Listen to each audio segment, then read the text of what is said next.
Wayne Cashman is now 80, and somehow he's still not in the Hall of Fame. How does the heart and soul of a Stanley Cup dynasty get left out of hockey's most sacred hall? This is the story of a player whose impact ran deeper than any stat sheet could capture. Born in Kingston, Ontario in 1945, Wayne Cashman became one of hockey's most overlooked legends. While his teammates Bobby Orr and Phil Esposito got their Hall of Fame plaques decades ago, Cashman remains on the outside looking in. It stings even more because when he retired in 1983, he was the very last active player from the original Six era, the final warrior from hockey's golden age, and yet the Hall of Fame doors stayed closed.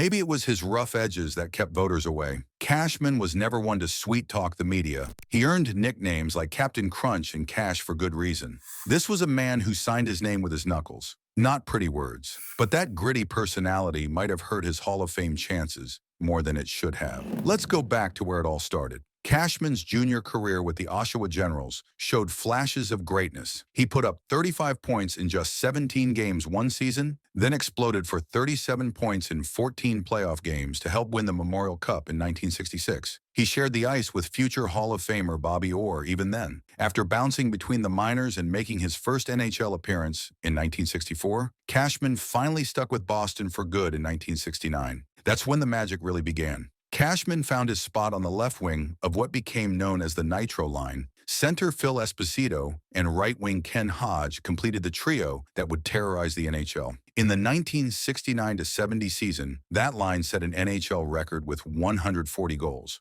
Not 140 points, 140 goals from 3 players on one line. But Cashman wasn't the goal scorer on that line. He was something more important. He was the digger. Phil Esposito, a Hall of Famer himself, said it best. Wayne was the heart and soul of our line, without a doubt. Cashman's job was to battle in the corners, win loose pucks, and feed them to his more famous line mates. More importantly, he was their protector. In an era when enforcers ruled the ice, Cashman made sure nobody touched Esposito or Bobby Orr. He racked up 1,039 penalty minutes over his career, throwing his signature uppercut whenever someone took liberties with Boston Stars. Derek Sanderson once said opposing players would flinch when they saw Cash entering the corners. That's the kind of intimidation factor you can't measure with statistics. The numbers tell part of Cashman's story, but not the whole story. Over 17 seasons, all with Boston, he played 1,027 games. That kind of loyalty to one franchise is unheard of today. He finished with 277 goals and 516 assists for 793 career points.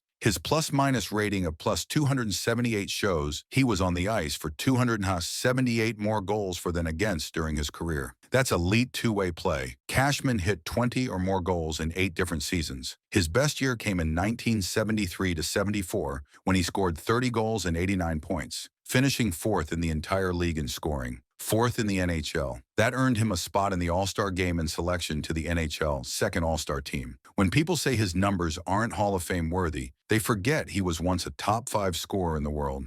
The Stanley Cup speak loudest though. Cashman was a key part of Boston's championships in 1970 and 1972. In that decisive game, 6 of the 1972 finals against the Rangers, Cashman scored 2 crucial goals to seal the victory. He wasn't just along for the ride, he was making plays when it mattered most. After Bobby Orr and Phil Esposito left Boston, many thought the dynasty was over. That's when Cashman's leadership really shined. The Bruins named him captain in 1977, and he wore the C until his retirement in 1983. As captain, he guided the team through the post-superstar era and somehow kept them competitive. Under his leadership, Boston reached the Stanley Cup Finals in both 1977 and 1978 and pushed the mighty Montreal Canadiens to the limit in the 1979 semifinals. The 1972 Summit Series gave Cashman a chance to represent his country against the Soviet Union. He played in the first 4 games of that historic series before a brutal tongue injury requiring 50 stitches knocked him out of action. Even on the international stage, Cashman was giving everything he had. Then there's the story that perfectly captures who Wayne Cashman was. After winning the 1970 Stanley Cup, Cashman celebrated a little too hard.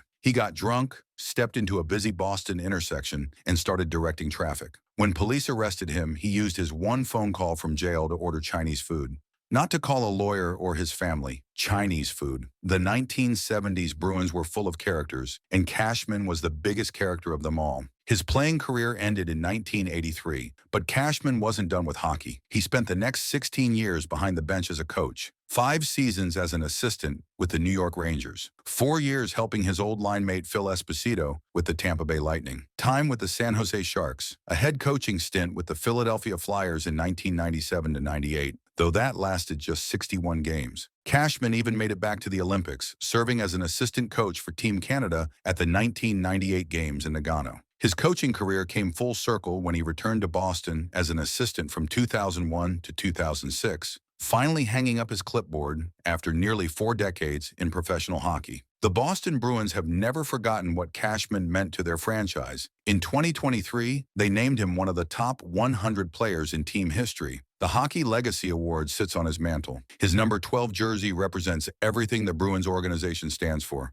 grit, loyalty, and heart. But the Hockey Hall of Fame voters see things differently. They look at 793 career points and apparently decide it's not enough. They miss the context that matters most. Cashman was never supposed to be the leading scorer. He was the guy who made the leading scorers possible. He was the enforcer who kept opponents honest. He was the captain who held a team together when the superstars left. Phil Esposito called Cashman underrated, and history has proven him right. Bob Gainey made the Hall of Fame with similar two-way excellence and leadership qualities. Bobby Clarke got in after playing alongside Cashman in that 1972 Summit Series.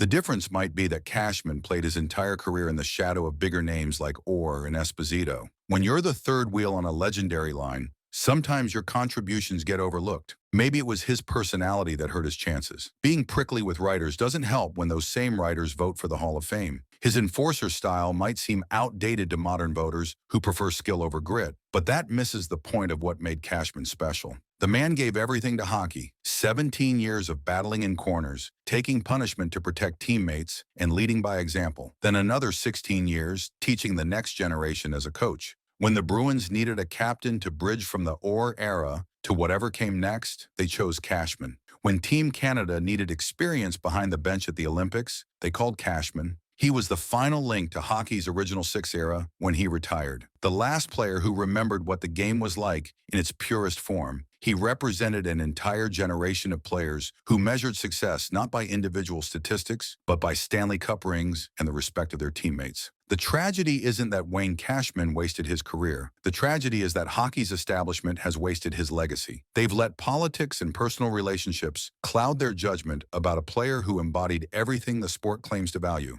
heart, toughness, loyalty, leadership, and winning. They called him Captain Crunch, the final warrior from the original six era, and he made a dynasty run. Maybe 793 points doesn't look impressive next to modern superstars who score 100 points a season. But when you dig deeper into what those points meant, when you understand the role he played, when you see the impact he had on winning, the picture becomes clear. So maybe it's not his career that was wasted. Maybe it's the recognition that still needs to catch up. Wayne Cashman gave hockey everything he had for over 3 decades.